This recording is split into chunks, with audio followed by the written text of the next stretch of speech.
Have you ever looked at yourself in the mirror and thought, who am I? Not because you don't recognise your face, but because somehow you don't recognise yourself anymore, and maybe you're more emotional than you ever used to be. Maybe things that never bothered you slightly irritate you now, and maybe your confidence has disappeared, or maybe you're just exhausted, or maybe your memory isn't what it used to be. Maybe you're anxious and you've never really been an anxious person. Maybe you're looking at your life and thinking, I should be happy, so why don't I feel happy? And the most frightening thought of all is what's happening to me. And if you've ever felt this way, I want you to stay with me, because today we're going to talk about something I don't think women hear enough about. And it's that loss of familiarity. But I just want you to know you're not going crazy. And stay tuned, because later on in this video, I'm going to be talking about 3 questions you can ask yourself and what will actually help. There is a particular kind of distress that comes from not recognising yourself. It's different from simply having a bad day.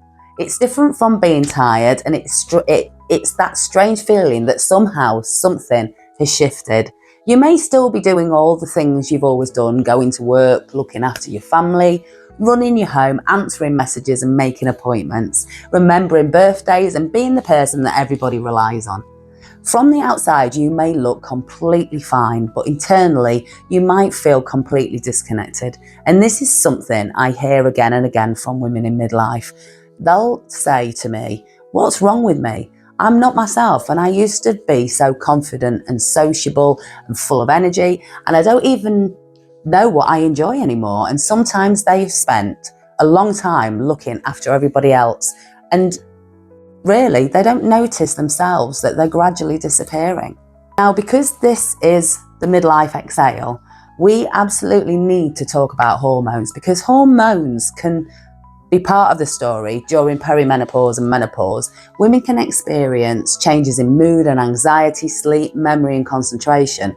The NHS specifically recognises mood changes, anxiety, poor memory, brain fog among possible menopause-associated symptoms.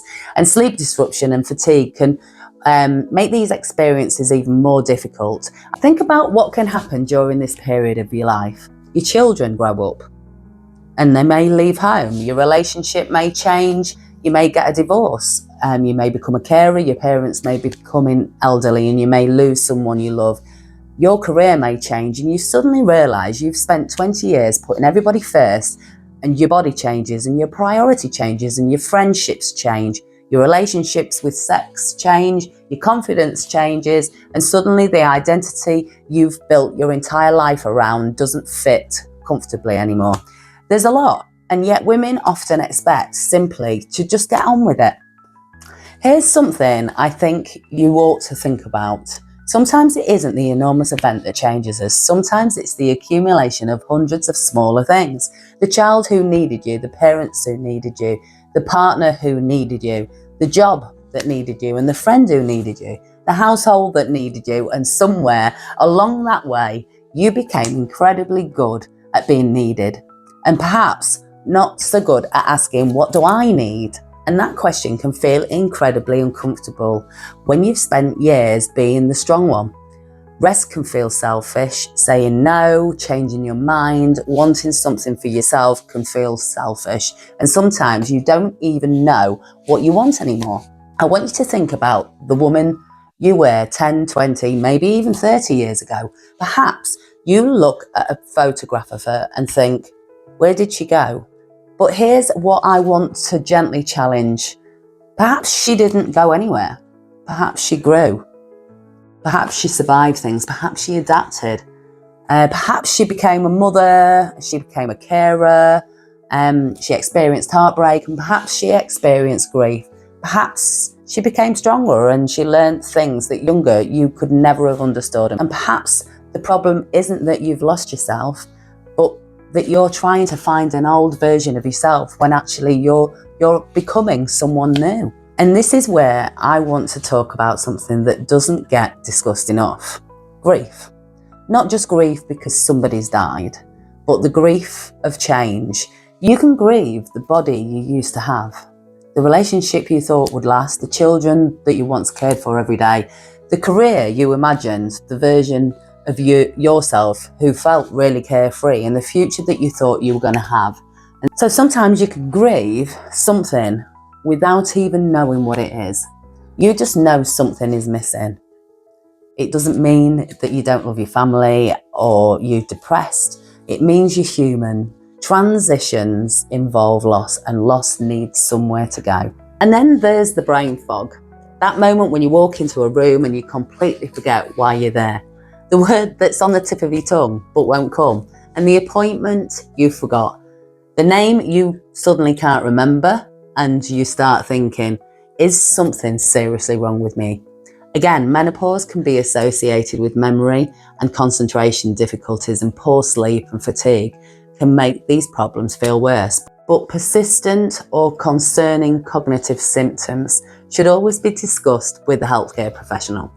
Please don't simply assume it's menopause, or equally, don't automatically assume that you're losing your mind. Get support, get checked, and give yourself some compassion. So, if you've been thinking, I don't feel like myself anymore, what do you actually do? I don't think the answer is to desperately try to become the woman that you were at 25. I think the answer is to be curious about the woman you're becoming. And I want to give you 3 places to start. Step 1, stop asking what's wrong with me. Instead, ask what has changed. That one question completely changes the conversation you're having with yourself. What has changed in your body? Your relationships, your responsibility, your sleep, your confidence, your priorities, your emotional world. Write it all down. You don't have to solve it. Just notice it, because awareness comes before change. So ask, step 2, what do I need? Not what does everyone else need from me? What should I be doing? Not what would make everyone else feel happy, but what do I need? Maybe you need rest, boundaries, maybe you need friendship, maybe you need counselling, adventure, or maybe you just need more time alone, time to grieve, or time to laugh even. Maybe you need to reconnect with your spirituality, and you need to discover something that belongs entirely to you. Start small. You don't need to reinvent your entire life on Monday morning. So step 3, give yourself permission to become. This is the one I really want you to remember. You are allowed to change. You're allowed to change your mind and say no. You're allowed to say something different, and you're allowed to discover new parts of yourself. You're allowed to outgrow relationships, routines, expectations, and you're allowed to become somebody your younger self never imagined. And you don't have to go backwards, you can go forwards. Please don't dismiss significant emotional changes as simply I'm getting older. If you're experiencing persistent low moods, severe anxiety, hopelessness, significant changes in functioning, or anything that concerns you, please speak to a healthcare professional. Menopause can overlap with mental health difficulties, and sometimes people need more than self-care.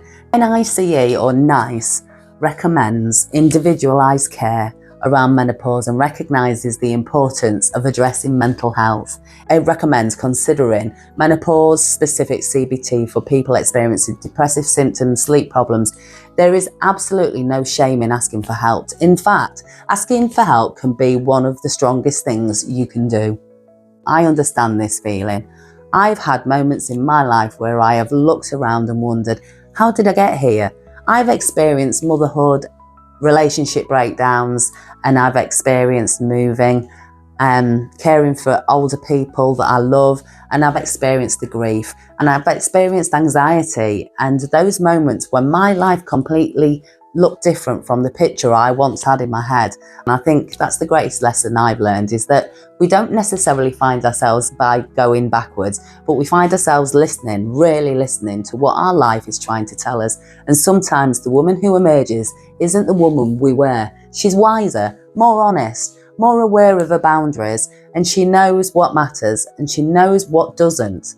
And perhaps she finally understands that she doesn't have to earn her right to take up that space. So if you've been sitting here thinking, I don't feel like myself anymore. And I want you to hear this. You haven't failed. You're not weak. You're not selfish. And you're not necessarily going crazy.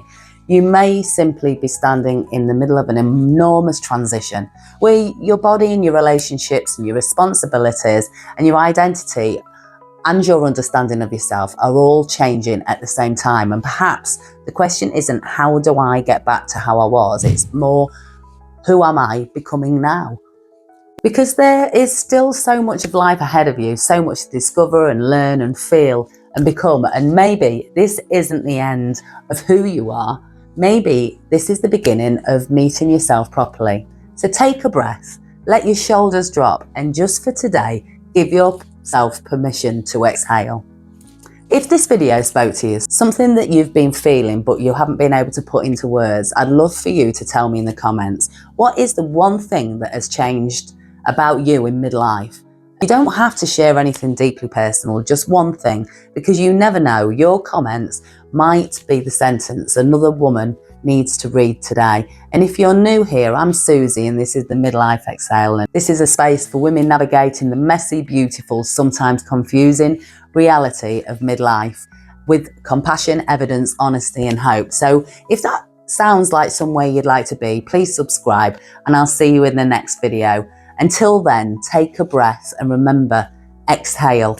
You haven't lost yourself, you've changed, and there is still so much for you to discover.